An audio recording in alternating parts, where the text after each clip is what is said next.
to the stories that define the artists playing Bonnaroo. Who are they? What are they? What will you see? The what? Which bands? This year, that matter. Yeah. With Brad Steiner and Barry Corder.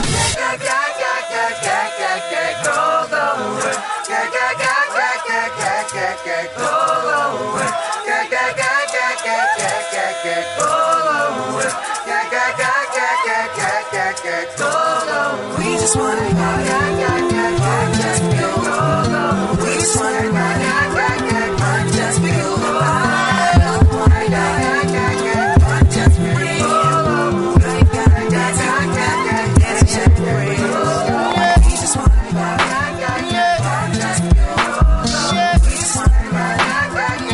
just be alone.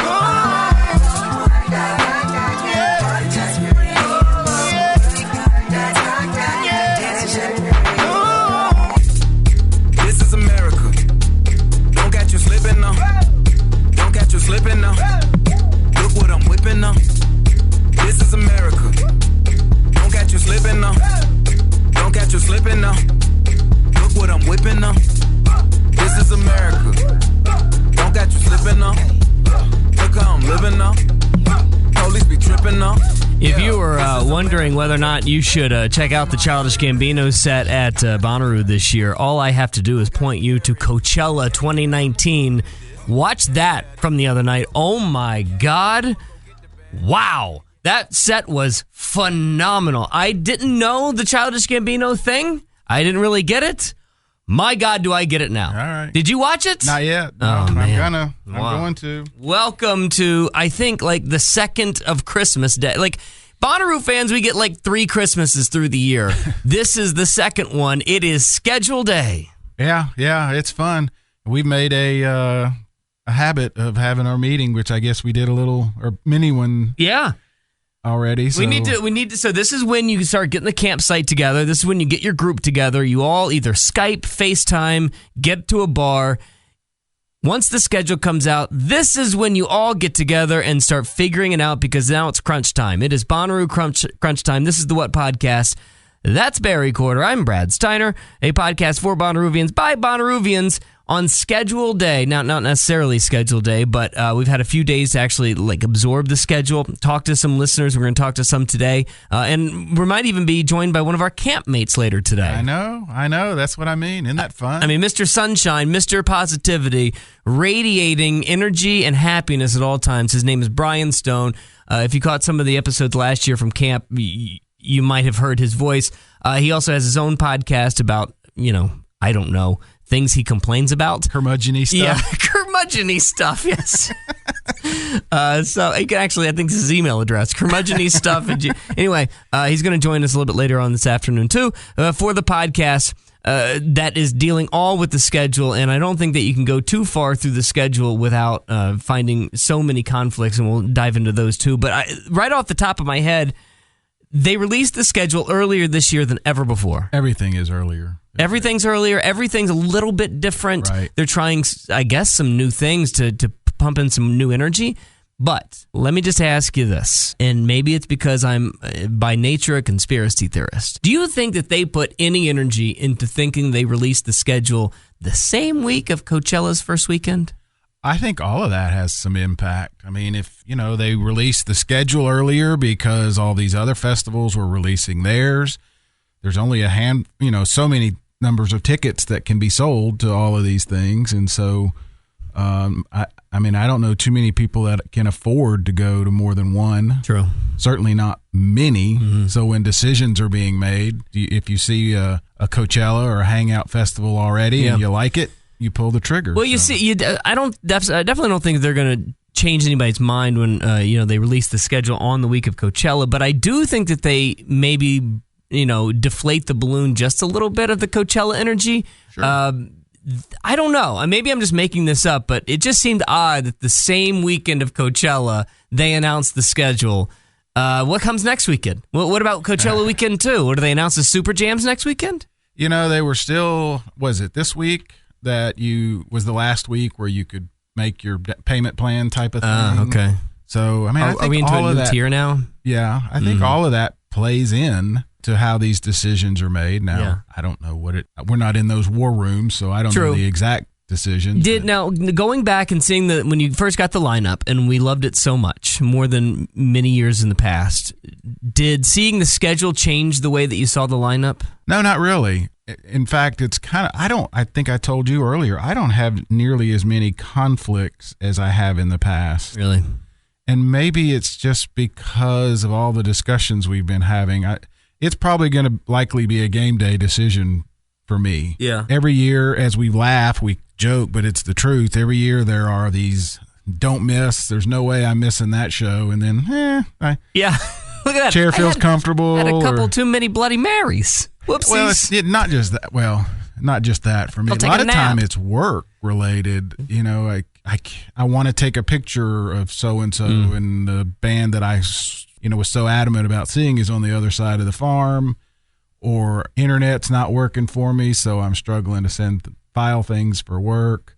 Or like you said, I just don't want to get up. I just want to get up. The effort. I wonder if there are people who saw the lineup and loved it a lot, and then saw the schedule come out and thought it was thinner than they originally thought, or the other way around, that they just this is just okay, and then once they see the schedule, they're man, this is so much better than I thought. Because I remember in years past, when the schedule or the lineup wasn't nearly as beefy and meaty as we thought it was, right. When the schedule came out, we're like, wait a second, this is so much better than I thought it was. Right. I wonder if the opposite is true this year a little bit. Well, I mean, to that point, I think I told you the first time I saw it that Thursday is going to kill me. Thursday is unbelievable. Thursday is crushing, and then Sunday, as we talked about, as you guys will hear later on, I mean, that what stage... That's all day. Yeah. We'll go through the schedule here with some listeners in a second. We were going to talk to Dortha in April, and maybe even Brian Stone stops by at the What Podcast, palatial studios here in Chattanooga, Tennessee. So before we get into like our schedules and what we see as conflicts, the thing that I noticed differently about at least the online interactive guide, they added Wednesday. And they added a next page tab because they've got so much going on in the campsites and the pods that they needed somewhere to actually tell you what in the hell was going on, which is I noticed stroke of genius. I mean, what if they start, piling some stuff on a Wednesday night out of nowhere, just starting adding little bits and pieces here in the years coming up.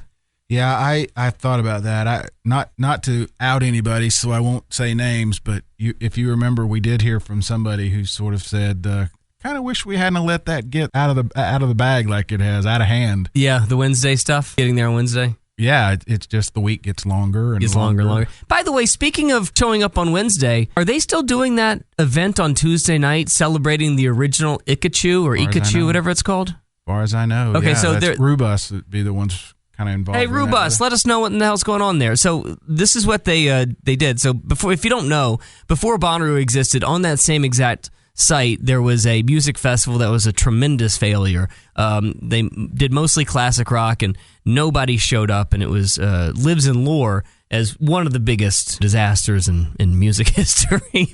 But it was called like Ikachu, right? Is that what I'm right? Ichiku, that's right, something like that. Well, they're trying to put on something somewhat like that off-site in Manchester the Tuesday before Bonnaroo, and I haven't heard anything about it since the original sort of like, hey, let's do this. I haven't heard one thing since. Yeah, just a little extra trivia. That is why Bonnaroo takes place in Manchester, Tennessee, is because Ashley Capps with AC knew of that site because of Ichiku. Yeah. Superfly was looking to do something, and he said, hey, I know this 700-acre farm. They always do something in Manchester that night. It's usually a local. Oh, do they? Kinda, I didn't know that. Yeah, or at least they have in the past. Okay. I think they're making this sort of that anniversary event type of thing. Well, what is the anniversary? 20 years? Yeah, it would be. Wow. Right? Unbelievable. Right. All right, so let's start with Thursday. Now, things get started with a band called Keats. I don't really know anything about them on the house stage, which, by the way, what is the house stage? Yeah, I don't know. Is that, what's the little bitty one right in the middle? Oh, I know the house stage. The house stage is in Planet Roo. That's the one where they do all the yoga. Yeah. Okay. Yeah, I got you. Okay. Yeah, right. Okay, so then it really gets started, which I think is a stroke of genius, is with Peach Pit. What a start. And then Thursday for us, I mean, we haven't talked about this, but I know what you're going to say. Thursday is unbelievable. Yeah. Thursday's unbelievable. It goes till 6 in the morning. And we like that Donna Massal that we've talked about in passing. Right. That voice of hers is unbelievable how strong it is. She's great. So Peach Pit into Donna Massal, and then the Grand Ole Opry thing that, I'm just... We're so curious. I don't want to save what I'm going to say about this, but something just seems like it's sneaky and something's going on. Yeah. Something sneaky's going on with this Grand Ole Opry show. And Jack Harlow and all them witches are people that listeners have both pointed out to us as, check out, don't sleep on type of thing. So, well, here we go with my first conflict. My first conflict of the festival is a band that when the lineup came out was like the one. There were 2 bands that I said these are it for me. Cherry Glazer and Rolling Blackouts. Mm-hmm. Rolling Blackouts, Coastal Fever against the Nude Party against Bulow. Right. Bulow is going to be the star of the industry here in a couple of years. That drives me nuts. That drives me nuts. The Nude Party's really good because they were the first Bonnaroo Clue. And they came to even Chattanooga. They got a great reception here. That's a really, really good show. And I hate that I'm going to miss both of those for Rolling Blackouts, but my mind's made up. yeah, no, you're right. Thirsty. Who knew? And then you got I Like Magic City Hippies after that, and then I'm really into Saba. We talked about Saba in the last show when we were talking about unknown artists that just got added. Saba's one of those that not playing the Who stage but playing that tent. I think that this guy is 1:45. I know that, but this guy is really, really good. I know. No, I'm saying we could literally go all night, and that's going to make for a long weekend. Well, and then surprise sets at Calliope till sunrise. We need to find out how to say that. I still think it's Calliope. Calliope? I've never heard Calliope. Well, which one is it? I in my mind it's Calliope. Now I can't even say it, Calliope, because I keep thinking of the Blinded by the Light song. What do you mean? It says Calliope. Does he? Uh-huh. Okay, here's all I know. Is when I was walking around New Orleans, there is that street somewhere in the Garden District. And when I walked past it, I was like, oh, no. Let me just turn on Alexa and see what she says.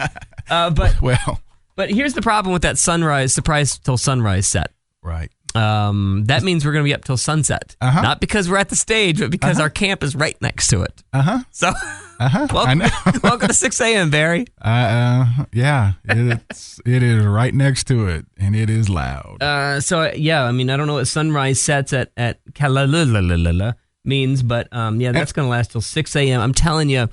We haven't even talked about GA, what might be going on.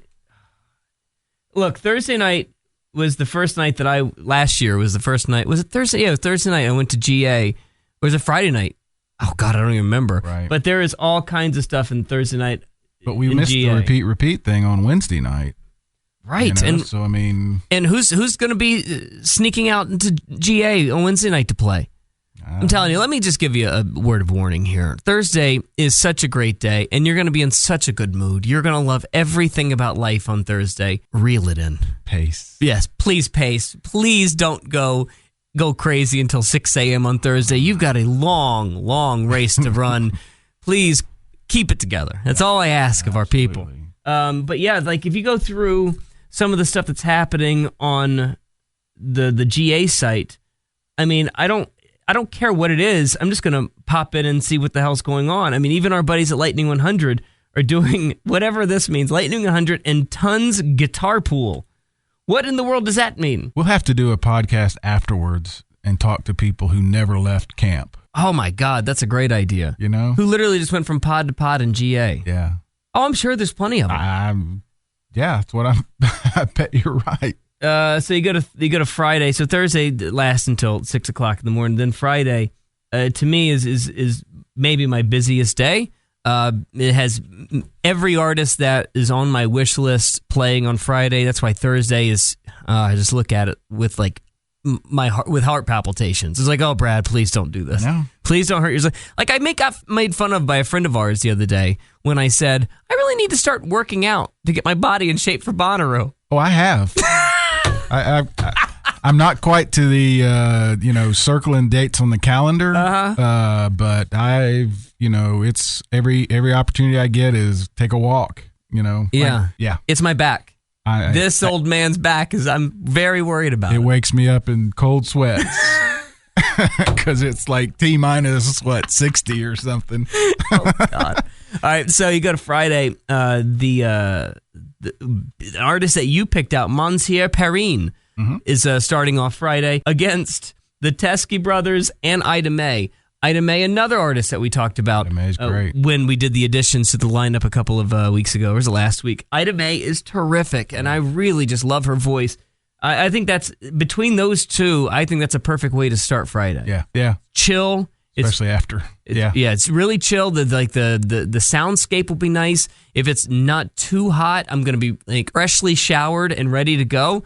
And then if you really want to turn up the guitar rock, Rival Sons on the What stage. Rival Sons are getting a lot of airplay in active rock. They're all guitars. They're rock stars. These guys are straight up rock stars, no doubt. But I'm not going to worry about that because I got Cherry Glazer. So whatever happens to 2 o'clock, I've got 45 minutes to sort of reconvene and figure out myself before Cherry Glazer, because once Cherry Glazer hits, my day goes. My day starts flying from Cherry Glazer to Pinky Pinky to Parquet Courts to AJR to Avett Brothers to Grizz to Courtney Barnett to Childish Gambino to Solange to Beach House. And then maybe I can come up for air. So that's 9 straight hours where I don't see any break in my day whatsoever. Yeah. See, and I got to go by and at least see Girl Talk, 2:45. It's 2 o'clock at night. Yeah, there'll be a nappy somewhere. Maybe two. I don't know where it's maybe scheduled. 2. Yeah, maybe it's out there in the field watching Girl Talk. It's a great point. I mean, I'm not going to see that Fish show on Friday night, not because I don't want to. There's just no possible way. I can't push myself and do all of that and try and, navigate the What stage only to come back for the Grizz Super Jam, which I absolutely don't want to miss. I think that Grizz Super Jam is going to be a lot of fun. Yeah, I do too. The way that he's, the musicianship that he brings to the stage, even as an EDM act, even I'm appreciative of, even I like. Yeah. And I've got to imagine he's got a lot of people willing to come up there and play to some tracks and add some instrumentals to it. Well, and just there's always the mystery of the Super Jam. You just never know who's going to join, Yeah. That's a good point. So yeah. And you got the massive return of Brockhampton. Now, Brockhampton, not necessarily for me, but they canceled last year. That Brockhampton show, people have been waiting 2 years for. That's going to be massive. And then you've got your Girl Talk till 3. And, of course, we got our old problem. Yep. The surprise set until 6 o'clock at Calliope. Yep. And that seems to me like one of those days where I'm gonna be done by a certain time, go back to camp and reset, maybe take a nap or something, and I'll find myself out in a GA on Friday night because the energy in GA on a Friday night, watch out. See, that's the X factor in all this, Brad. I mean, I really just don't know how that's going to change our routine. Yeah. I mean, I think you would agree we have fallen into a fairly comfortable routine with how we do it, right? Having been there so many times, but until you went out to GA last year, it never entered our thought process. Yeah, I know. So here's the problem is at some point, and I'm going to go ahead and let the cat out of the bag, there will be some sort of secret show happening out in GA. It will happen. Sure. And we're going to get word of it, and it's going to spread like wildfire, and it's going to throw the entire night off. The entire night off. And I don't know if it's going to be Saturday night or Friday night, but one of the nights, they're going to send us a note, like, hey, just in case you want to go to Plaza, blah, blah, blah. And all of a sudden, Paramore, Casey Musgraves, and Maren Morris are playing out in GA at a pod. I know. I mean, throw this in there. What if you wander out there noonish, mid-afternoon one of the days and you're just having such a good time? You stay. You're going to hang out there. Oh, my God. I know, man. Yeah, I mean, That's what I'm saying. So we have people in our camp that will wander out into GA and hang out with some friends of theirs. And if you do that at 2 o'clock, 3 o'clock, and, you're having a pretty swell time, right, and things get a little out of control, you look up at 7:30, yeah, you're done. Yeah. I mean, your night is your day. You've missed the entire day. Who's your friend that was with us last year? We saw him twice. Oh, Trevor? Yeah. He wandered out there. We never saw him again. I know. We call him Growing Young Boy because he's a 19-year-old kid that works here, but he looks like he's He's a very strange looking. But kid. he came back to maybe change clothes and once. He camped with us, gone. but he was he was in GA literally the entire time. I don't think he saw a show. Hey, by the way, can I stop for a second and go backwards? Which one is the plaza that Haley Williams is putting to? Is that the plaza of the Sanctuary of Self-Love, Plaza 2? Yeah. Okay. They don't ever actually mention anything that she's doing. Like, she's not ever on the lineup. It's just like Nashville Vinyl Club and a lot of empty space. I thought they did when they announced it. Maybe there's all kinds of stuff that's happening. That she's going to do it, but not specifically when or... Right. There's just like her name doesn't appear anywhere on the schedule. And I don't know if that's on purpose to give her like freedom to figure out when she wants to come in. But there's giant swaths of empty space from 8 to 12 on Thursday. On Friday, 8 to 12, a giant swath of empty space. I mean, there's a lot of places in these plazas that you can start, popping in little surprises and little teeny tiny additions that that will fit in perfectly. We'll have to find somebody, Jeff Cuellar or somebody maybe. That would be an interesting question: is how they are going to program GA versus the bigger lineup. What if they don't? What if they just throw some stuff out there when they can get it and see what happens? Well, that's what I'm wondering. Because do they want it to compete? Do they care? Yeah, that's a good point. And it brings me back to something that he said that we've latched onto for weeks now. He said that they create lanes for fans of certain types of music and certain formats of music. They create lanes for you to navigate the festival. Well, that doesn't necessarily ring true when you see the Saturday schedule. Right. Saturday doesn't make a lick of sense when compared to what Jeff Cuellar said about lanes. Now, sometimes scheduling is scheduling, and they can't do anything about when a certain artist is available. Right. I mean, they got to get John Prine when they can, but John Prine versus Jim James is going to break a lot of people's hearts. Absolutely. Probably that's what they probably got him when they could get him. John Prine? John Prine, yeah. And Jim James, too, I'm sure. I'm guessing you're probably right. I mean, let's not fool ourselves. Jim James is going to be somewhere else. Yeah. I mean, Jim James is going to pop up maybe a couple of different times on this lineup. Saturday, being as light as it is, gives me all of the problems that I probably have ever had in the last 3 years. You could add up the last 3 years. I've had no conflicts. I have more conflicts on Saturday than I have had combined in 3 years. And it's like all happening all at the same time in two different places. In two different places on Saturday. I've got Maren Morris, Hippocampus, Bishop Briggs, Unknown Mortal Orchestra, and DeLacy. 5 artists that are probably in my top 15 of seeing, all playing at the exact same time.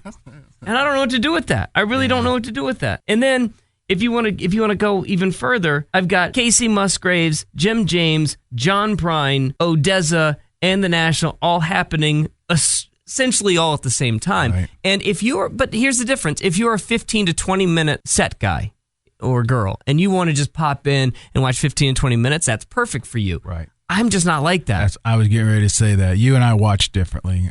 I'm okay with a lot of the walk-bys because I don't have to be up front. You like to be up front, which is more of an effort. It's a longer walk. It's more of an effort. You got to be more intentional about how you get from A to B. Mm-hmm.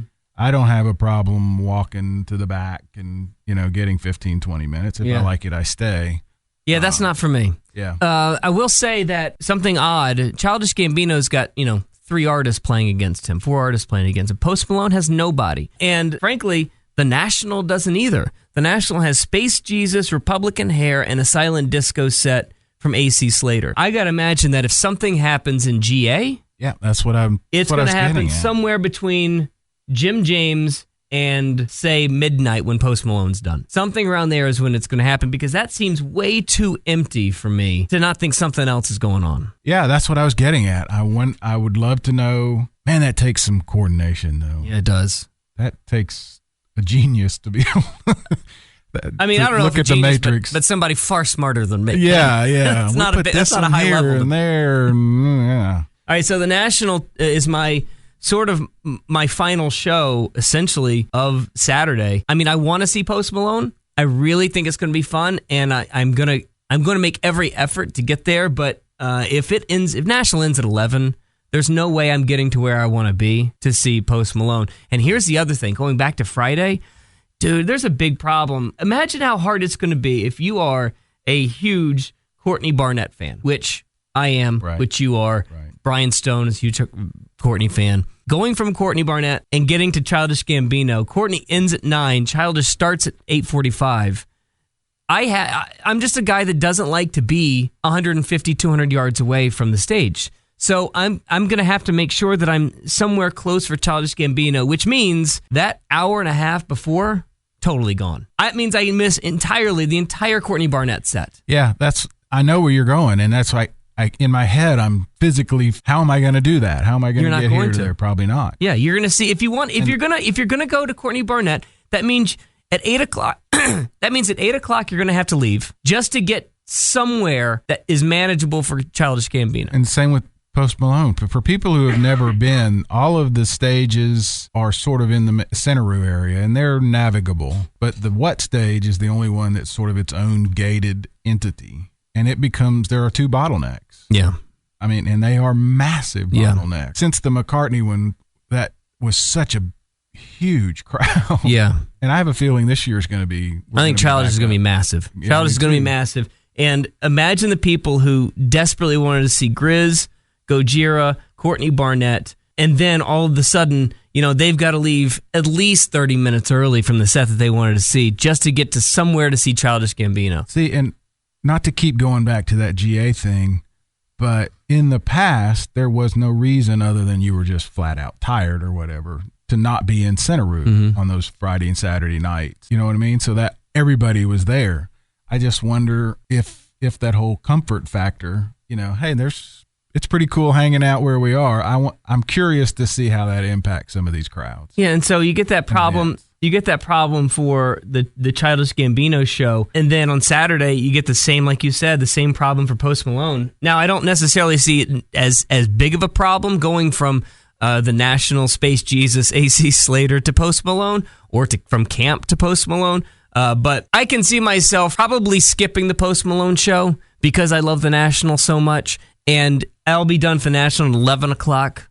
By 11:15, I'll look up and be like, I don't know if I can make it, to Post Malone and be at a place where I feel comfortable. Yeah. I mean, maybe that's one of those shows that people around me convince me to just go to the back of the field and watch Post Malone from the back, sort of like I did Kendrick Lamar last year. Who was the Sunday night closer last year? That's what that would be the Killers, Barry. I think everybody went in to see the Killers, and Denson, one of our campmates, and I decided to hang out back in the right behind the stage. There's like 4 of us back there. Yeah. We could hear, we couldn't see, but we were just done. Yeah. Didn't want to fight the crowd, and so that's the kind of decision that I'm talking about. And I I keep saying it, but it's going to depend on how long Thursday is and if there is recovery time on Friday. Well, you go to Saturday, for me at least, if I skip Post Malone or if I go to see it in the back of the field until like 12, that's the night I'm going to GA and finding something special in the pod, because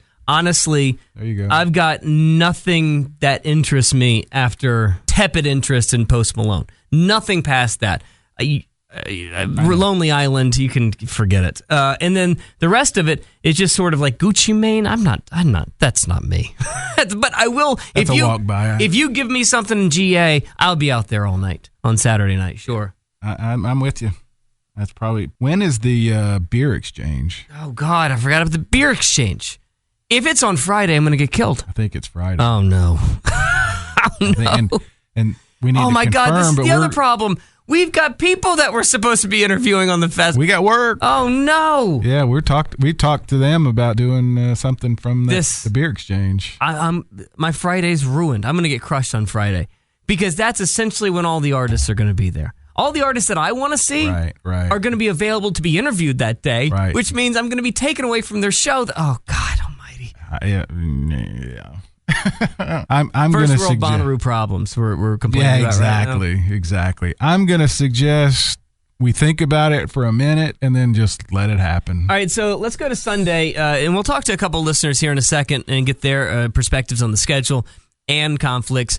And by the way, if you want to win some Bonnaroo tickets, I think we have event of the week in this at the What Podcast, or at the What_podcast, my apologies, on Twitter, or thewhatpodcast.com. Just drop us any sort of note. And yeah, somebody asked me if Podbean comments get you in for the contest too. Yeah, absolutely. Any way that you interact with us, I'm literally writing down your screen name, and hopefully we can announce it on the show next week, and you can claim your tickets. But when you go to Sunday, I've never seen a schedule from Bonnaroo so in the same lane as Sunday. Yeah. And it's not just the What stage, where Trampled by Turtles, Brandy Carlisle, the Lumineers are essentially all the same fans. They all sort of, to me, fill the same sort of space. Now, they're all completely different artists, and they all have completely different sounds, but they seem so similar when we were told that they sort of programmed this via how the lanes that you could travel based on the type of music that you like.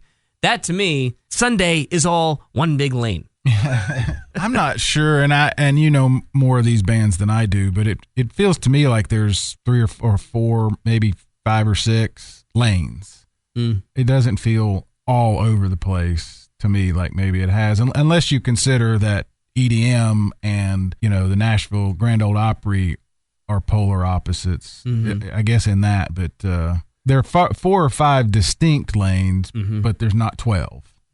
Right. Does that make sense? I got you.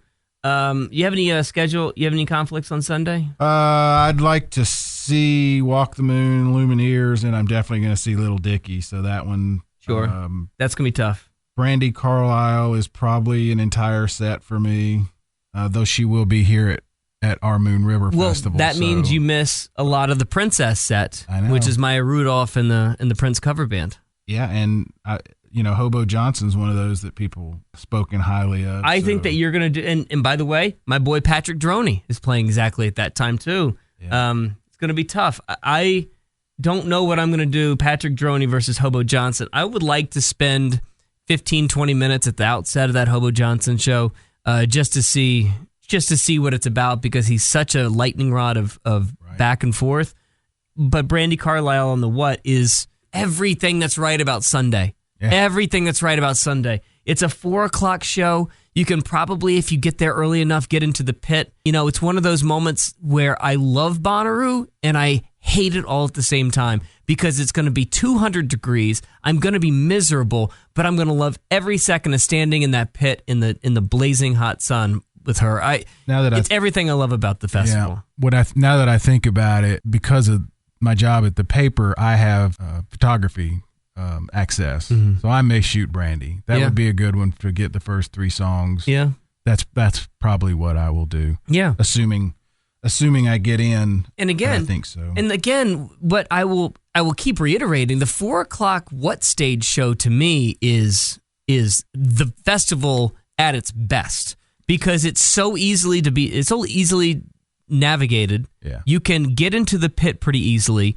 You can hear, and then, by the way, the sound is just impeccable. Great. So, Brandy Carlisle, 4:00 on a Sunday, you could not have dreamt it up better for me, which means I'm going to miss Patrick Droney, Princess, Lemon Twigs, and Hobo Johnson. Then the night goes on, and I'm just sort of like, I'll do whatever. Yeah. You can take me into any direction you want to. I'm definitely going to go to Little Dicky. If you want to swing by Lumineers, I'm okay about that. I don't nearly hate the Lumineers as much as some people do. I find them to be quite charming. If you even want me to swing by AC Slater, I'll do it, because those guys are really, really interesting to me, even though they're an EDM act.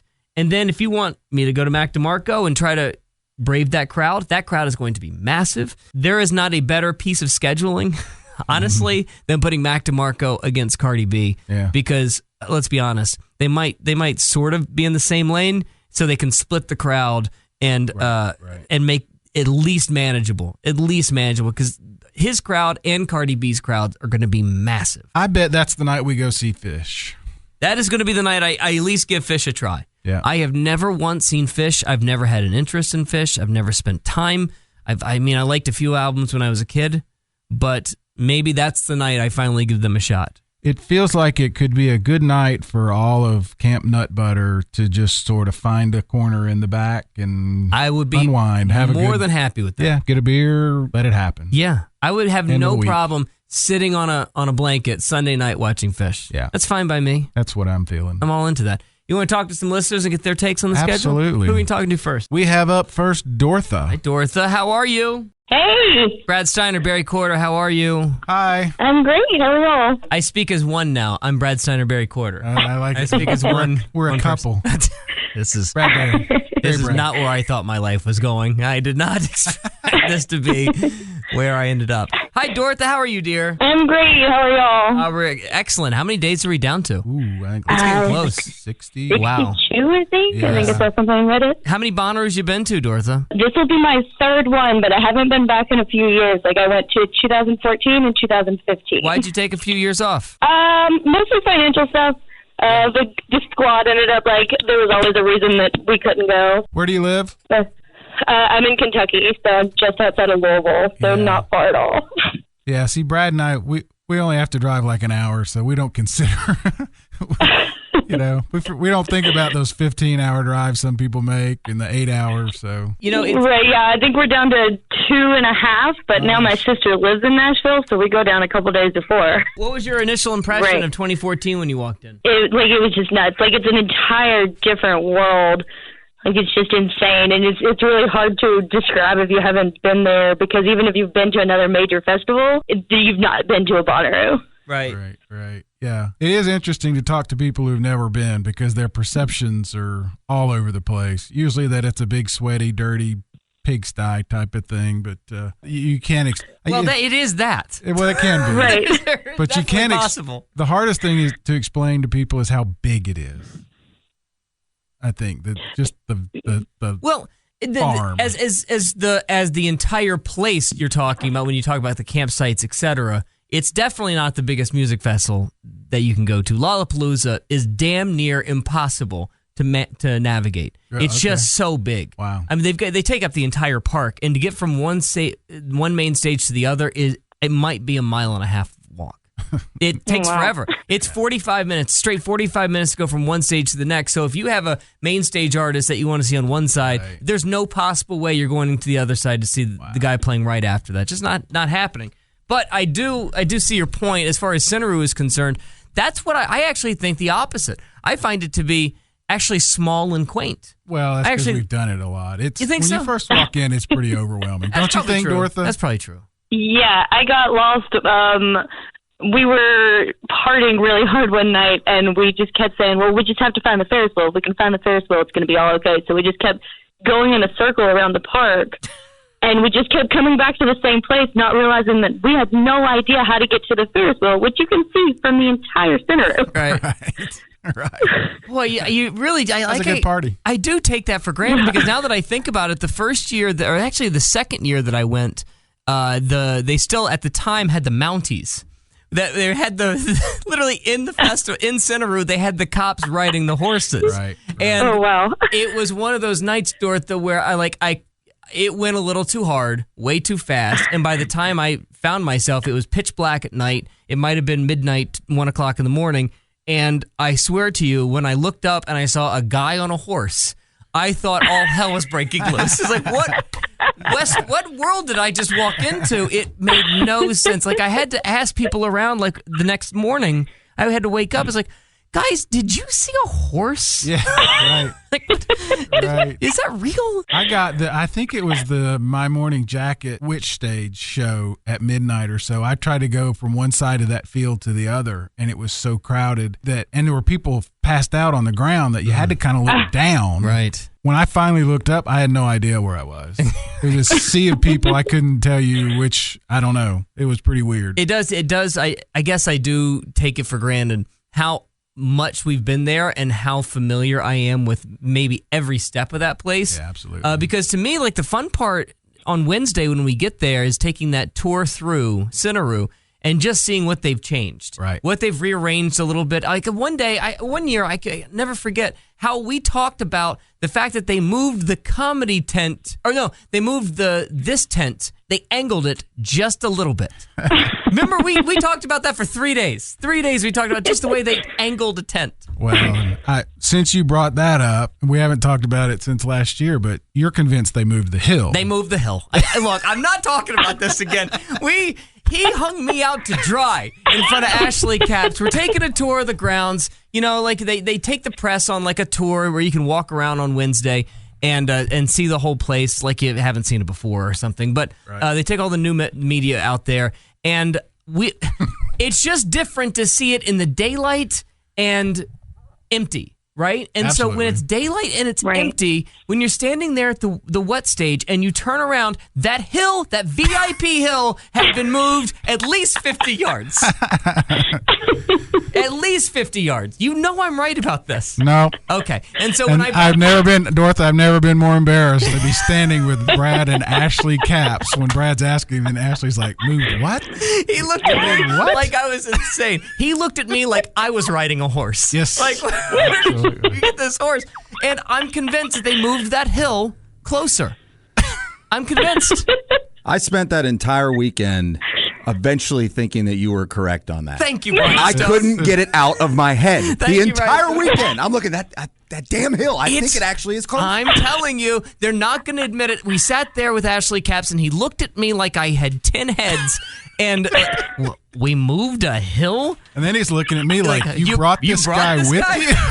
Yeah, I'm telling you, if you just look at it versus pictures from 5-6 years ago, they moved the damn VIP hill. I'm convinced of it. Anyway, say hello to Brian Stone, Brian one of our Stone. campmates from Hey, Brian. Camp Nut Butter just walked in. Hey. This is Dortha. We're on the phone with Dortha. Yeah. I'm thrilled about this. As thrilled as you are. She's Yes. listening to Brad wax on. All right. Anyway, so the schedule came out this past weekend, or this past week. Do you remember when you went in 2015, 2016? Did you have many scheduling problems then? Honestly, when I went then, I had no idea what to expect. I'd never been to any major festival. So I was just like, well, I mean, I'm sure I'll get to see whatever I want. So I'm not even going to worry about the schedule until I get there. That's and then awesome. I get there and I see like 10 shows the entire festival. But Well, what in the hell happened? this year I'm more prepared. What the Well, hell I mean, I just kept wandering everywhere, and like it was a blast. It was the best time ever, and I just didn't even pay attention to the ones that I wanted to see. Like, you know, I saw the major ones, like I saw Elton John, but everything else I was just like, well, I mean, it's whatever. I'll do whatever. I'll go wherever. I'm not super worried about it. This is the crux of the first time festival goer, right?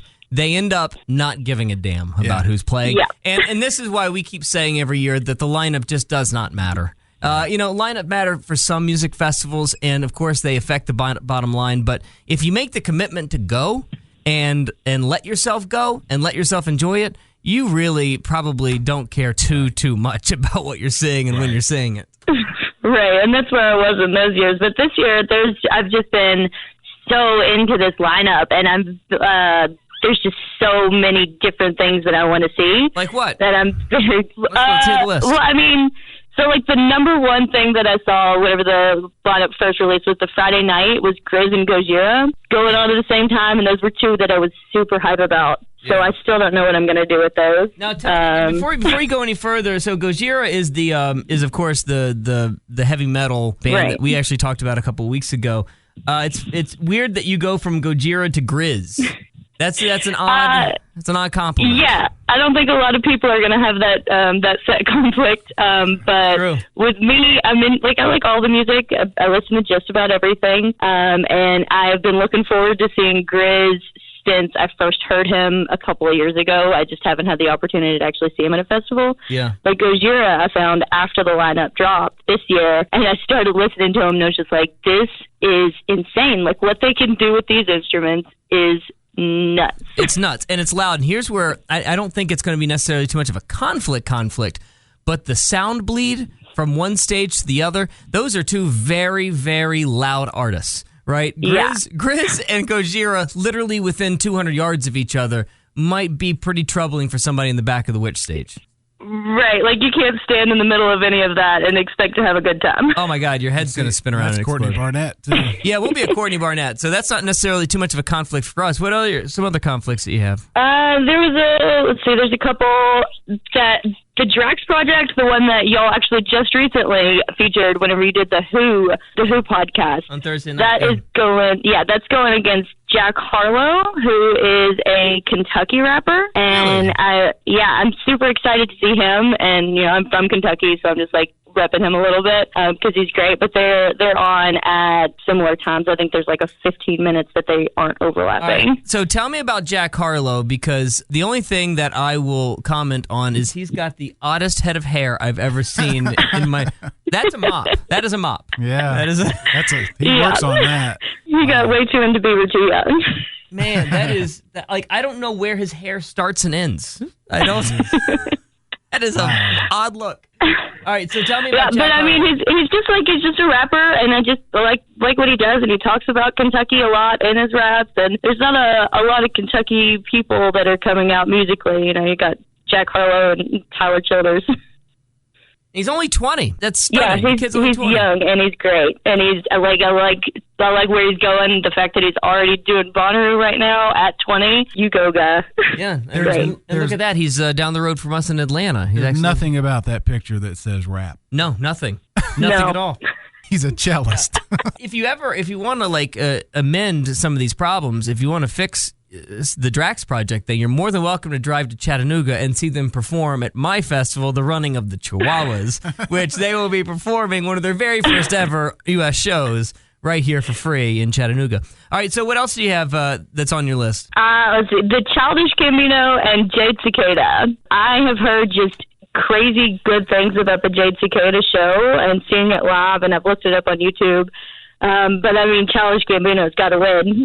You can't miss him, Guys. That's a This is interesting, and Brian can help out because Brian's been to as many Bonnaroos as I have, and knows this, especially the back end of this pretty well, the nuts and the bolts of it. They have Childish Gambino and Fish playing the wet stage, right? Normally, those are totally free and clear, and they don't have any people playing with them. Why this year the change? There's 4 artists playing during Fish. There are 1, 2, 3, 4, 5 things happening during Childish Gambino. That is stunning to me. With Fish going until 1:30 in the morning, the what stage doesn't usually go that late. I think Marshmello did that year. Remember Marshmello did that late night it show? normally doesn't, though. They're usually wrapping things up around midnight, Well, so maybe that's the reason. Kanye was supposed to start around that time. Wasn't he? Well, that was originally supposed to be on the Witch stage back in 2008. Then they moved it. That was just a disaster all the way around.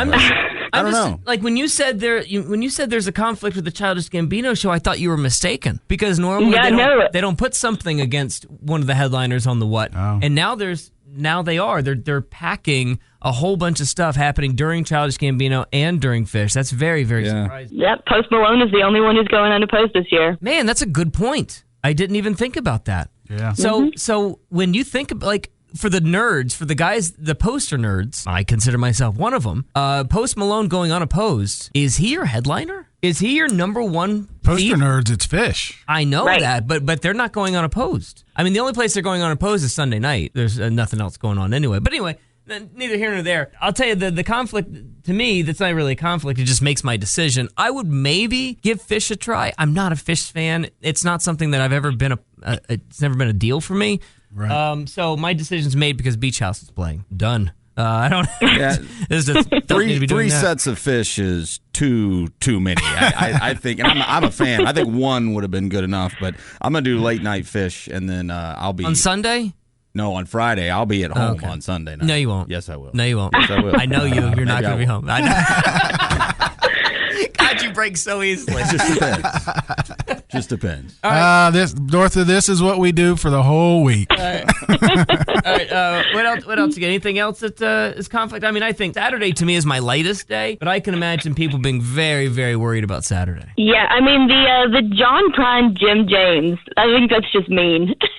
That is mean. That is mean. I'm just now looking at that. Is very mean. I agree. Of two artists that have so much shared audience. Oh, so many people would love incredible crossover. And to think that there was probably a conversation happening with those two actually being on the same stage as each other.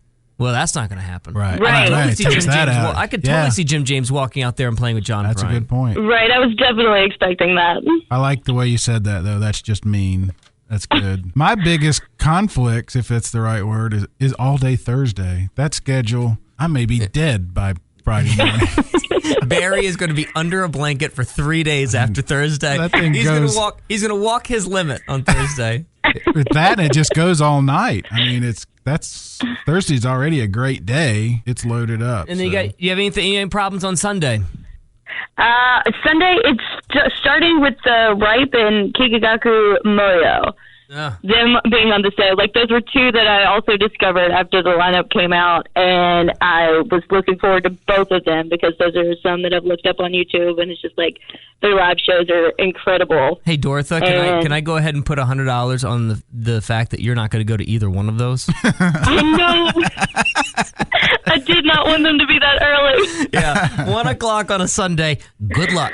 Yeah, unless you to, fell out. Carolina Chocolate Drops on 15, I think, and that was fantastic. That is one. That is one that got us up early. Yeah, that is. Yeah, and I'll tell you, we talk about this a lot, and at this point, it's been so long ago, it doesn't even really matter. But we still yearn for the days that Sunday 1 o'clock on the What stage was some sort of like Take Me to Church music. Yeah, Mavis Staples. Mavis Staples was there. Sharon Jones was there.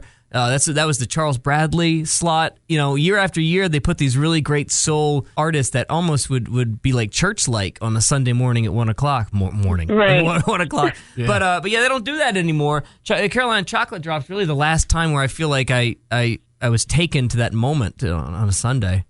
Man, that was a great set.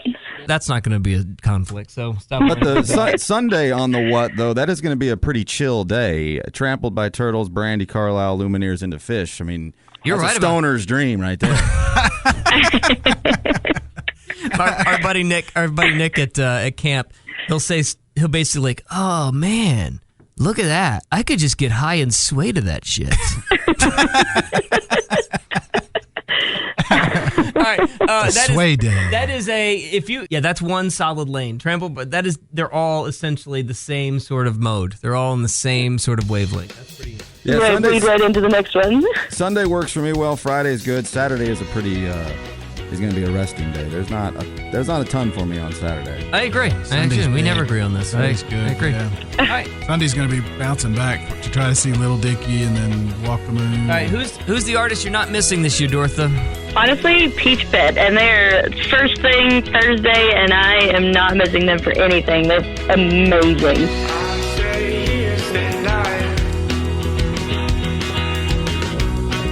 I can't do otherwise. But is it enough? Why'd you look so tough? Back at Patrick Park, we stood in the dark. In my beer-stained mind, I said, please won't you be mine? There's something dark hanging over my head. I like Peach Pit a lot, and I love, love, love that they are the start of my festival. Yeah. I love that idea. Cool. They came out with a banger. I really hope that was intentional because you put your strongest single out first, the best song on the album, put it out first. I love the idea of putting somebody really, really strong in that Thursday opening slot and to get your weekend started. I love that. I love that place. Yeah, I'm that super place will be- excited. Get there early, though. That's going to be crowded, right? Because everybody's I know, so 'cause- excited to get started. Dude, Thursday's going to be packed. I know. It's And gonna be I'll tell nuts. you, like, there was a year, I can't remember what year we started noticing it, but we got sort of depressed one year walking around because we thought Thursdays were like our secret. We thought we had something special with Thursday, and then one year we looked up, like, why are there all these people here? Yeah. When did the secret get let out that Thursday was the day? Stop coming on Thursday. Supposed to be travel in day. Right. This is my secret parking lot in the neighborhood. Don't Right. do this. Right. Well, Dorothy, we can't wait to see you. You got a whole group coming? You got a whole Yeah, well, I gang? mean, it's smaller than normal. I think it's like 8 of us this year. So it used to be like 15, 20. Now we're all old. Oh, It come happens. on. Do you see the guys you're talking to? It happens. Right, we're all old in our late 20s. We have a collective age between me and Barry of 120. Yeah, And I'm only 37. that's right. So, That's right. But I'm sitting here talking about Bonnaroo, so what up? What Killing up? it. you're killing it. My dad. Whose dad's? All right, Dorothy, thank you so much. And we can't wait to see you on the farm this year. And hopefully we can get around and share some times. All right? Thank you. Definitely. Thanks, guys. Have a great day. See you soon. Bye. Bye. Brian Stone from the ever popular Something on Air podcast. You still do that anymore? Yeah, did one this week. You doing? Still on there, all one word. Okay. Are you going to listened. be doing a podcast from Bonnaroo? Or are you just going to be producing for us? I don't know. Okay. Probably both. Okay. I don't know. right. I just kind of wing it as I go. Catfish and the Bottlemen. When we played God, here one we of the go. days we were doing Here we indie go. band or not. Uh-huh. I love this band. You love Catfish and the Yeah. Bottlemen. Look On the what stage on a Friday? That's gonna be a hell of a all way right, to start the day. Let's rewind a little bit. Brian is one of our campmates at Camp Nut Butter. He's been around forever. He's been a radio flunky in Chattanooga for a while too. Thank you. You're welcome. No, you're very successful, and he works at the alt station in Chattanooga. Excuse me, in Chattanooga. So. You've got your Bonnaroo credentials ready to go. I mean, he knows what he's talking about when he comes to Bonnaroo. Before you give me your Catfish and the Bottlemen love, because I want to talk to you about that. Who are your can't miss moments? I understand there's no Pearl Jam, and that's all you care about. All you care about is some sort of like Eddie Vedder sort of like Tron. 25 sets of the Allman Brothers Right. Band. Yes, please. Brian's mode of music starts and ends with, it doesn't sound like hail far, hell far, hell far, hell far, hell far. That's what you like. No doubt Yeah, about it. that's really accurate way of putting that. I appreciate What is that. the terrible band that you made me go see at Music Midtown? JJ Gray and Oh, Mofro. God. JJ Gray and Mofro. Just I get the where you're getting what worst. you're saying with that guy. The worst. Yeah, that's a bad example. It was the worst show No, Mofro. I've ever seen. JJ Gray's fine. He's fine. Stonewashed jeans and a belt buckle. He didn't have stonewashed jeans on. He did have a hell of a belt buckle Yes. on. Okay. So that's basically Brian Stone's MO. So Guitar-driven music played by primarily white guys. That's Okay. kind of what I listen to for okay. the most part. All right. So your number one artist is who? What did you say? I don't really have a number one Really? artist. The Catfish and the Bottlemen show. I'm serious. I think that's going to be, if the weather is anywhere near decent on the what stage, which I'm going to be spending a lot of my time at the what stage this year. A lot of stuff I've never seen before that I've just started to like, or kind of like Brandy Carlisle. I've never been a big fan, but the more I listen, the more I like. So She's great. going to be one that I absolutely have to see. And Childish Gambino. I got to see what this is all about. I got You're to not see gonna what like this it. is. You're not I gonna like don't. I'm not expecting to like You're it. not gonna I like just got to see what it is. Are you a front of the crowd or back of the crowd guy at the what? Well, obviously that depends on the time of day, because that changes where your access is. I'm fine with the middle. I can be anywhere. The sound at the what stage is as good of any stage as I've ever In heard. the country. Ever heard Yes, in my life. I agree. I'm with you. I want to be comfortable. Brad's got to be up front. I like to be up He front. I've needs, never he been on needs the somebody stage. rubbing I've his never been in feet. the pit. Have you never been in the pit? Never been in the pit once. Even when it's a light afternoon? Nope. Why? Well, actually, take that back. We went to go. What was it Gary Clark Jr.? Yeah. We got there right as it ended. Yeah. So I walked in and walked out. So Okay. that doesn't really count. No, It I don't- literally, it was, pow, good night, Yeah, see you everybody. later. Yeah. That's exactly what it was. So no, I'm fine out there. That sound really is just incredible. It just doesn't matter where you're at. And I have not been spoiled as badly as all you have, and been on stages. Why are you staring at me? Why we wouldn't both I are. be staring at you? We both are, because if there's not somebody rubbing your feet and bringing you drinks, you're not gonna watch My it. feet start to hurt, okay?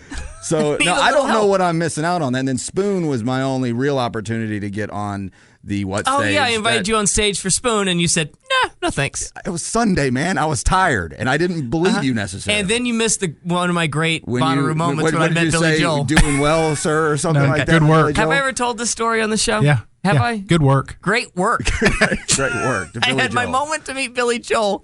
I shook his hand, and all I said was, great work. And he looked at me, stared me deep in the eyes, and said, thanks? Yeah.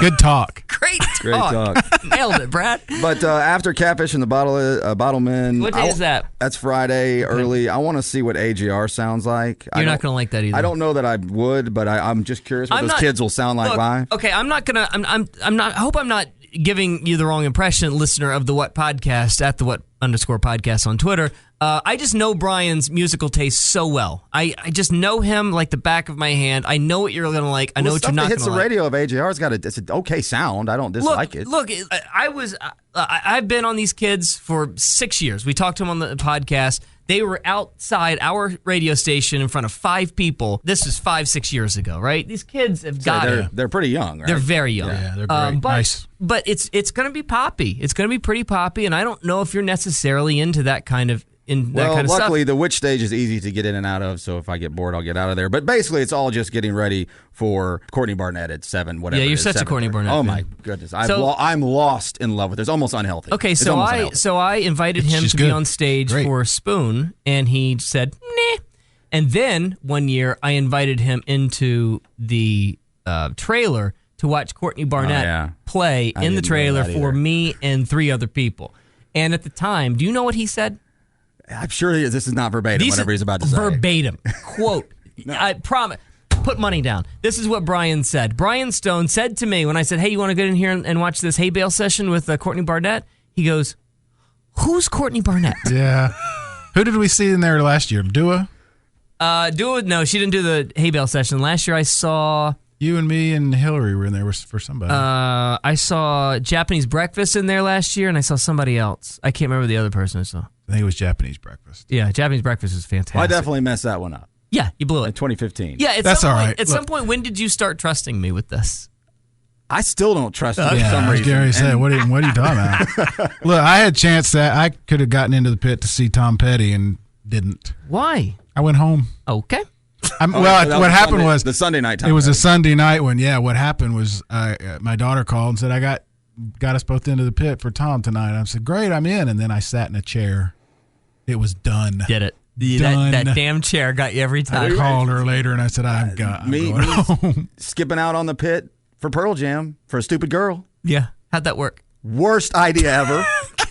Worst idea ever. I'm still not over it. Okay. I haven't talked to that girl since. And I'm dead serious. And who told you that was a bad idea?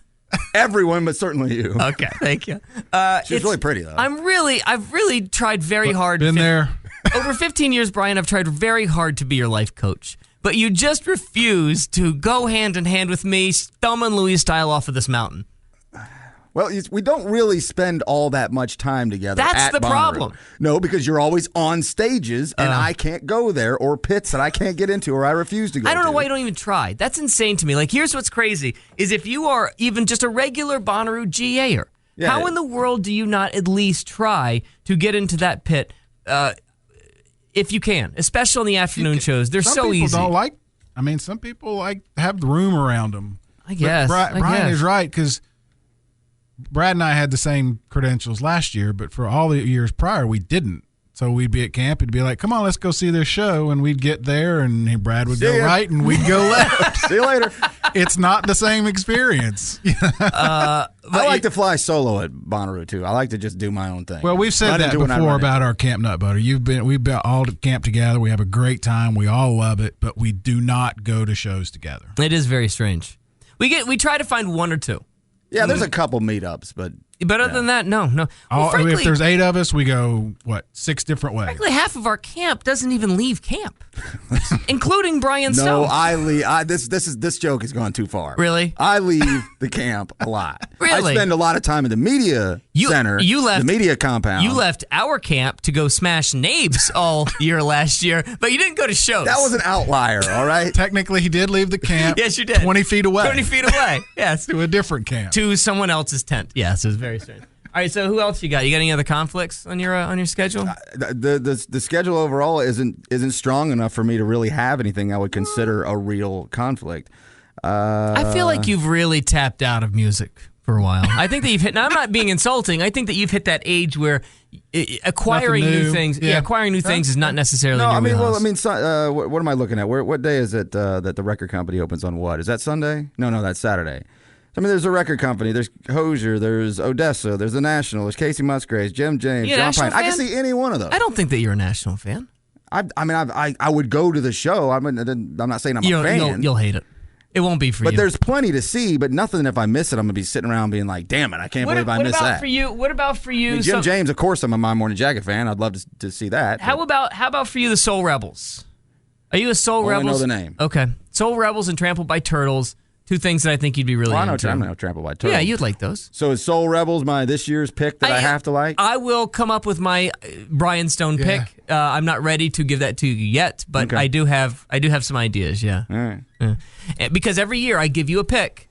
And that I usually listen to that one pick. It takes me a while to come around. Usually it's by the time Bonnaroo's over. And then I'm like, oh, wait, yeah, that is pretty good. Well, yeah, and then I have to remind you that that's the one I told you to go see. Well, the Courtney Barnett thing was I stumbled on that, and then later I think I was like, hey, that Courtney Barnett was awesome. You're like, I told you this 50 It's times. just infuriating to me. It's infuriating you don't listen to That was me. a Thursday night, right? It was. She was a Thursday headliner. Yeah. She's our poster child for Thursday God, I night. wish she was on a bigger stage, but that's fine. Yeah, that was the crazy thing about this schedule. They put her again in a tent. That tent, yeah. I can't. Even if it's the crappy witch, I want her on a bigger stage. I do too. And I don't. I worry about it.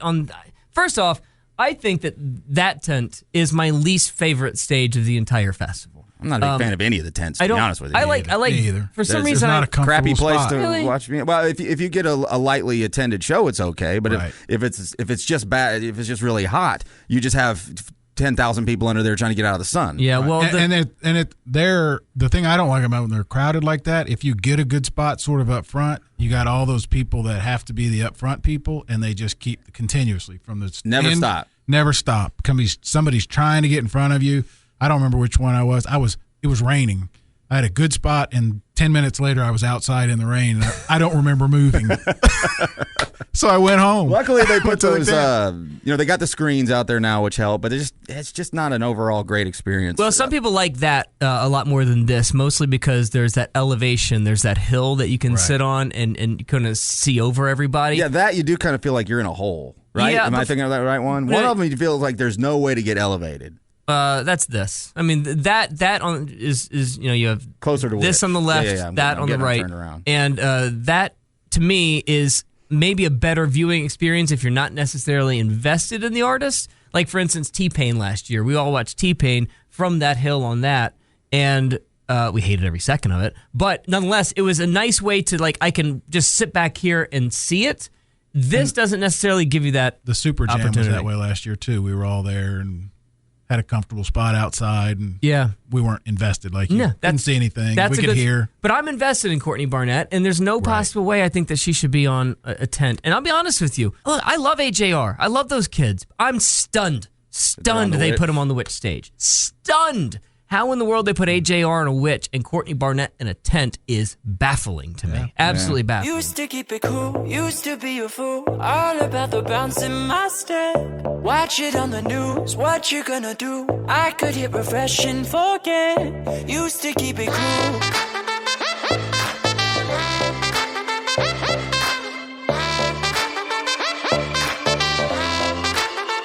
Should I keep it light, stay out of the fight? No one's gonna listen to me. If I write a song, preaching what is wrong, will they let me sing on TV? Should I keep it light? Is that right? Way up we go. Been up and down that road. Way up, oh no. We gon' burn the whole house down. As we navigate the schedule, it's schedule day on the What Podcast, thewhatpodcast.com, or the What_podcast on Twitter to get in for Bonnaroo tickets. One more week of this, and we'll announce the winner next week. We got another listener. By the way, Brian Stone just decided just to leave.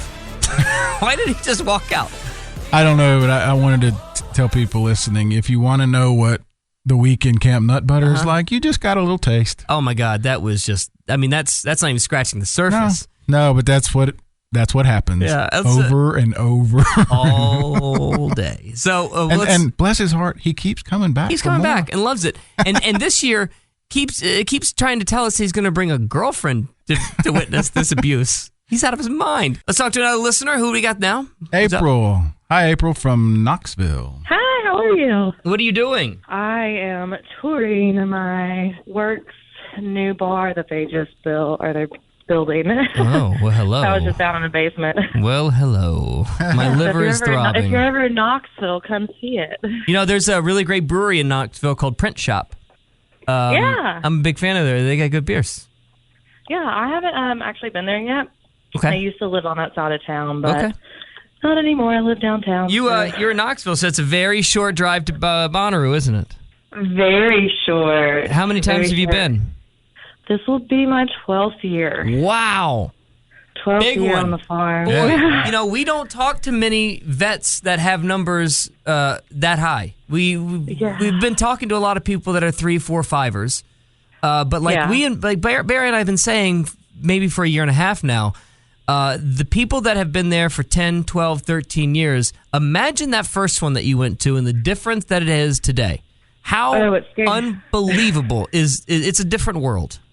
Totally different. So I remember being scared to death, like my first festival, like what's going to happen. I've heard all these great stories about Bonnaroo, but never, thought it was going to be as amazing as it was. And I don't know why I was so scared when I arrived, but seeing how it was then and how it is now, it has definitely changed. But it's still my favorite festival. Were you concerned or were you told about the whole spray bottle misting thing? Do you remember that? I did, yes. What? Remember people were supposedly putting PCP in spray bottles. Everybody's like, man, don't let anybody spray you. Yeah, and then I was like, I can't walk around barefoot because there's going to be needles. And I was like, that is so stupid. Like, no one does that. Yeah, and if you do, don't do that. Right. Not cool. But yes, I was definitely one of those. That was why it was, one of the main reasons why I was scared to go. Yeah. I mean, me too. Me too. In my first year, I was for sure. My first year, not only was I scared, I don't camp. Look at me. This is not for me. Camping is terrible. I hate the outdoors. I don't like bugs. I don't like people. I don't like heat. I don't like the dirt. I'm very particular about my bathroom habits. This was not for me. And the first year is historically, I might have told this story before on the air, but it was the worst experience of my life. It was legitimately the worst weekend I have ever had in my life. I felt as though I was in the opening scene of Lean On Me. And the kids were coming out of the cages in the cafeteria, and they grabbed the principal, and they're slamming his head into the ground. It was just scary. It was a scary moment. And I've told this story before. We get lost heading back to our GA campsite, which just felt like it was miles away. I might as well have just been camping in Chattanooga. We were in Pod 1. Do you remember Pod 1? Yeah. And is that the outer? They would lock you there. Like, once it filled up, they would, not let anybody leave until more of the campgrounds were full. So we kind of just it's now, I guess, where all the volunteers camp and all of the medic, kind of not, trying to think. There's a bridge that you have to cross over. Right. Can't remember, but it was probably a 35, 40-minute walk, and it was just horrible heat.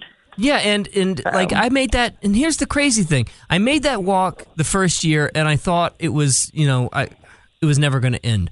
I went to GA last year, and if you look at the map, it probably was no different than where I camped 15 years ago. But man, it felt like it was 10 minutes. Feels different. It felt like it was no time whatsoever to get from that pod, that experience that the secret KG Elephant show was at, from there to our camp. It felt like nothing. It felt like nothing. Yeah.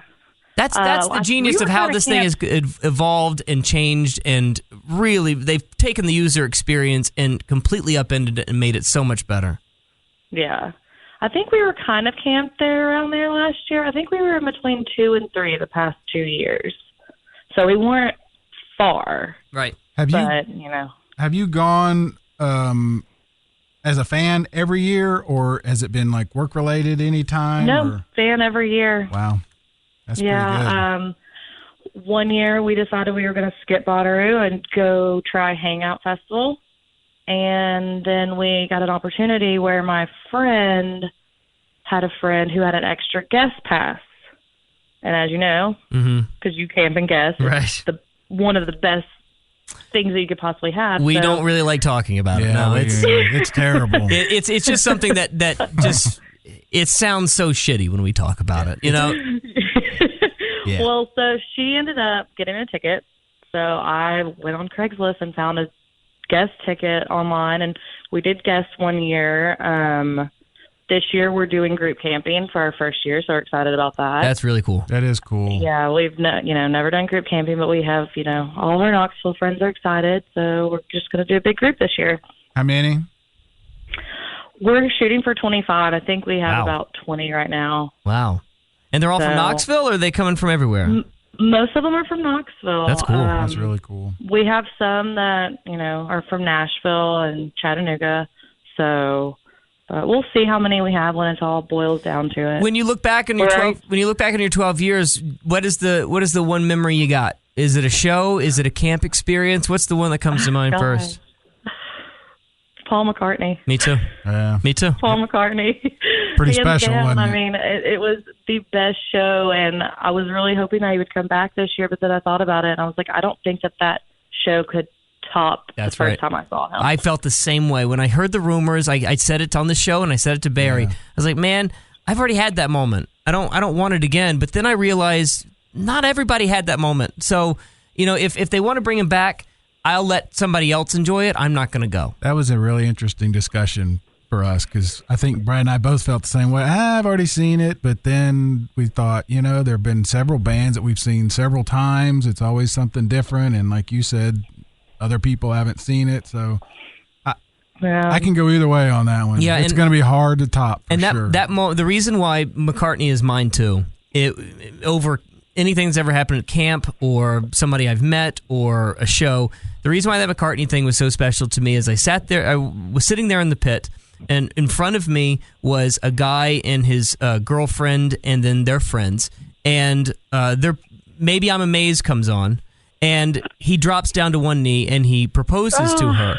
And I have already cried once during the show when he talks about his friend John. I've already bawled once. Then he plays Maybe I'm Amazed. The guy drops down to a knee. He proposes to her. She says yes. All the friends are hugging. They're hugging me. I'm crying. And then 3, 2, 1, live and let die, fireworks. It's like the guy knew the set. He knew the set list perfectly, and to find the perfect moment for this to happen. To John before. Exactly. Waterworks. I mean, I lost my entire mind. That was the moment I'll never forget in Bonnaroo. Yeah, it's cool. Yeah, it was probably one of the best moments.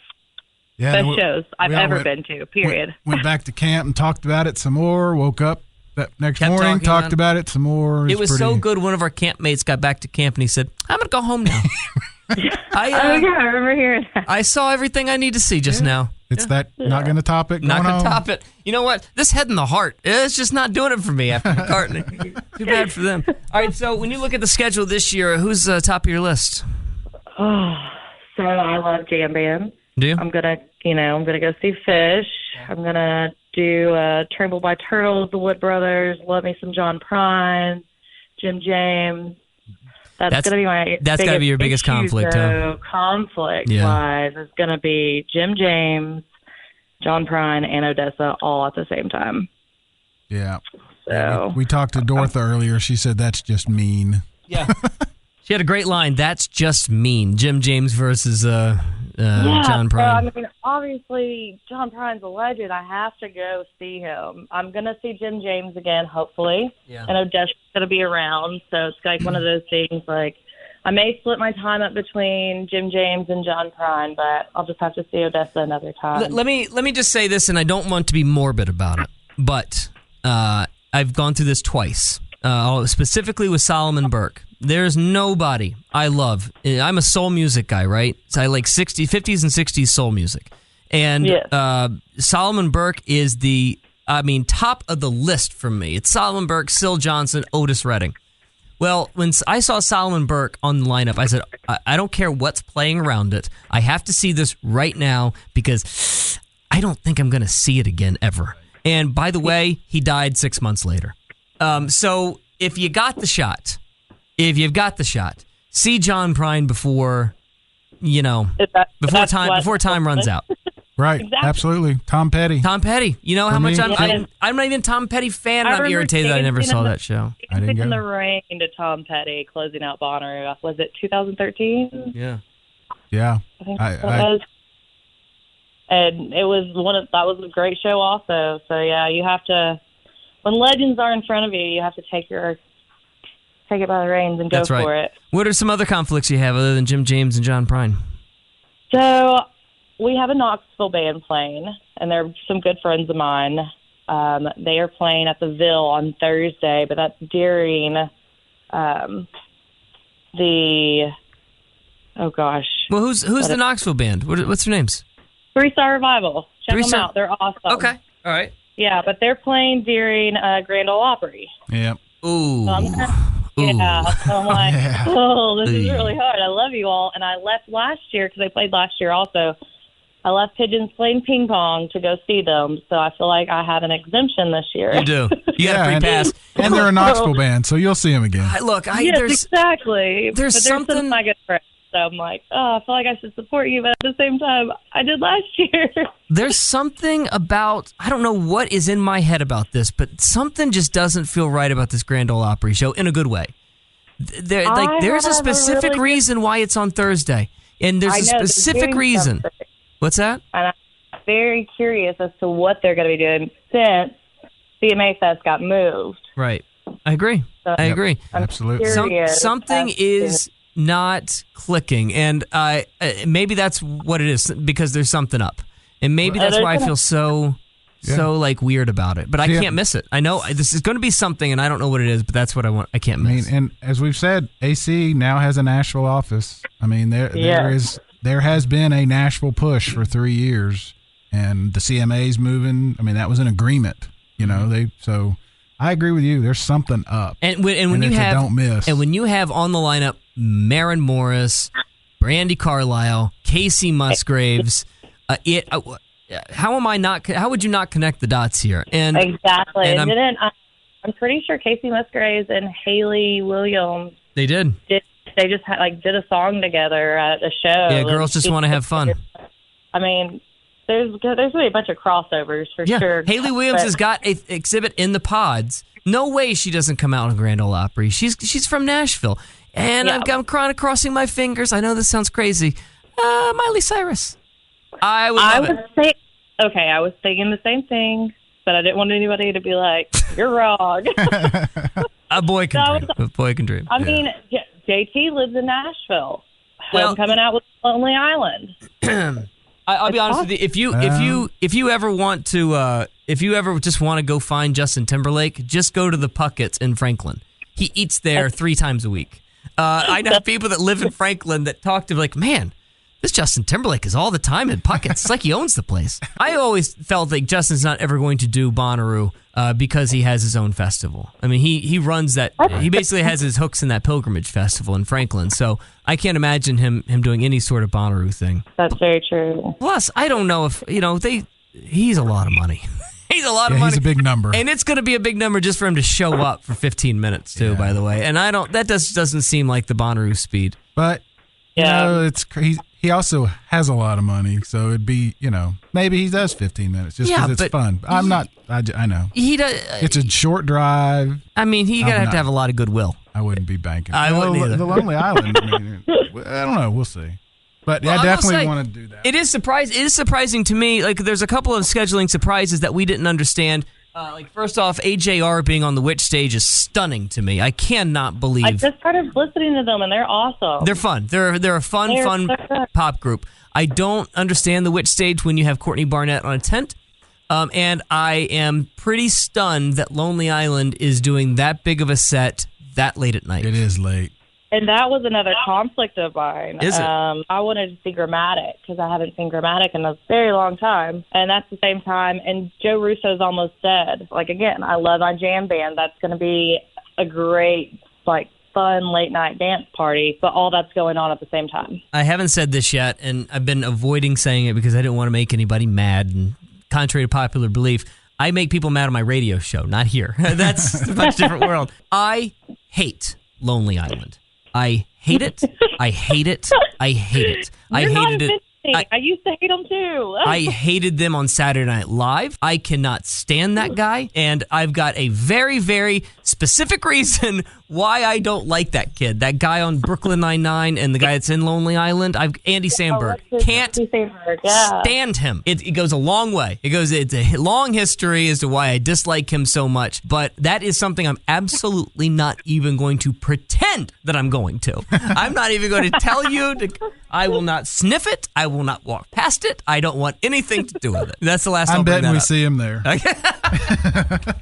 like that you're getting very emotional about this. I know. I've been holding back for a long time. Yeah, with this show. yeah. How do you feel, Thank you Brad? for letting it out. Thank you for letting it Okay, that would be the only time I talk about Lonely Island, by the way. No, it won't be. Yeah. Hopefully Andy Samberg doesn't stumble across Camp Nutbutter. Yeah, right. Hey, what's up, bro?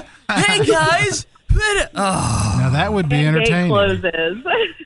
That would be fun. I hope he does come by. I need to stop talking. I've already made somebody mad about Lonely Island.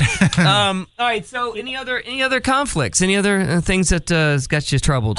Girl Talk and Chris Super Jam. Yeah, I'm with you there. I like girl talk. I love Girl Talk. I love Girl Talk. I've been listening to Girl Talk for years, and the fact that Girl Talk is on that lineup, I go immediately. If it's like any of the previous ones, though, you could probably be anywhere on site and hear a good bit of it. So, Probably. like when Bass I'm kind of- Nectar. Yeah. I'm kind of surprised that Childish Gambino has a set with somebody else is playing at the same time. We just talked about that. It's the first time that I've seen a headliner on the What stage, Childish and who's the other one that comes right before right after Childish? Fish. Yeah. Both of them have artists playing during their sets, which is not something I remember happening before. And that never happens on the What And stage. what our listener just now, Dortha, said, Post Malone's the only one playing unopposed, which is so fascinating. Other than Fish on Sunday night, it's not something I've seen before. Yeah, neither have I. We really do appreciate the time, and if you're ever in Chattanooga, come by and say hi, and hopefully we'll see you at the farm, okay? Yes, sir. I'll see you later. Have a great one. April, Thanks, thank April. you. See you soon. Bye. There you go. Another week in the books. The What Podcast getting closer and closer to Bonnaroo 2019. How many days do we have, by the way? Are we under 50? No, should be just under 60. Okay. All right. But, as getting closer as and we're closer. wrapping this up, Brad, the more we talk and listen to April and Dortha and Brian and what you and I said at the beginning, last year was easily the most fun Bonnaroo for me. Yeah. Everything, there was not a negative. Mm-hmm. Everything, I rounded a corner and I'd run into somebody. Right. And a nice thing would happen, a good thing would happen. Interviews literally fell in front of me. This one already feels like, while I was pretty relaxed about it earlier in the week, now that I sort of play it all out in my head, this is going to be a crazy one. Yeah, you getting a little stressed? I'm gonna. Okay. Yeah. Because of what, so much that you and I want to see. The GA factor throws a whole new wrinkle in. Uh-huh. Hey, Barry, take your own advice. Just let go, man. Just let go, man. The Bonnaroo Podcast, a podcast for Bonnaroovians by Bonnaroovians. This is the What Podcast. We'll talk to you again next week. Journey through the stories that define the artists playing Bonnaroo. Who are they? What are they? What will you see? The what? Which bands this year that matter? With Brad Steiner and Barry Corder.